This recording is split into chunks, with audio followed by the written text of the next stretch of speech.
La qualité de l'eau? Mais qu'est-ce que c'est que ça? C'est quand on écrit bien les O à l'école? Non. La qualité de l'eau, c'est quand le linge ne rétrécit pas au lavage? Non plus. C'est ce qui détermine le goût de l'eau potable? Ah, pas vraiment. La qualité de l'eau, ce n'est pas qu'une histoire d'eau potable. Il faut d'abord comprendre la complexité de la situation. Prenons l'exemple de la baie de l'Aiguillon, au hasard. D'un côté, les fleuves et leur eau douce, qui apportent des molécules diverses. De l'autre, la mer, avec son eau très salée. La baie accueille des eaux douces et dépend de ses apports pour son bon fonctionnement, à la fois en quantité et en qualité. Pour avoir une idée des quantités d'eau arrivant dans la baie, on mesure le débit des cours d'eau. Mais non, pas comme ça. On place des appareils appelés courantomètres. Et on mesure régulièrement la qualité de l'eau avec des sondes, pour tester la température ou bien encore la salinité.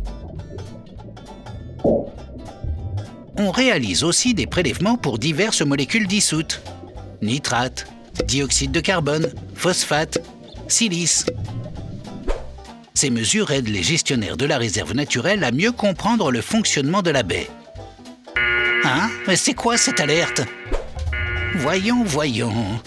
Les nitrates font partie des nutriments consommés par le phytoplancton. Le phytoplancton? Mais qu'est-ce que c'est que ça? Enfin, en allant vite cette fois. Ce sont de toutes petites algues, comme des diatomées ou des dinoflagellés, qui sont à la base de la chaîne alimentaire. Grâce à la photosynthèse, elles transforment le CO2 en oxygène, qui est indispensable aux animaux aquatiques. Le processus produit également de la matière organique, permettant d'alimenter le reste de la chaîne alimentaire. Le développement de ces petites algues dépend de la lumière et de la quantité de nutriments. Trop de nitrates et le développement d'une espèce peut être favorisé par rapport à d'autres et faire chuter la biodiversité. Mais c'est quoi encore? Trop de dioxyde de carbone maintenant? Attention, il va repartir vers l'atmosphère. En effet, quand l'eau est surchargée en CO2, elle devient une zone d'émission de carbone. Mais d'où viennent toutes ces molécules? Eh bien, comme la mer est alimentée par les fleuves et rivières, voilà.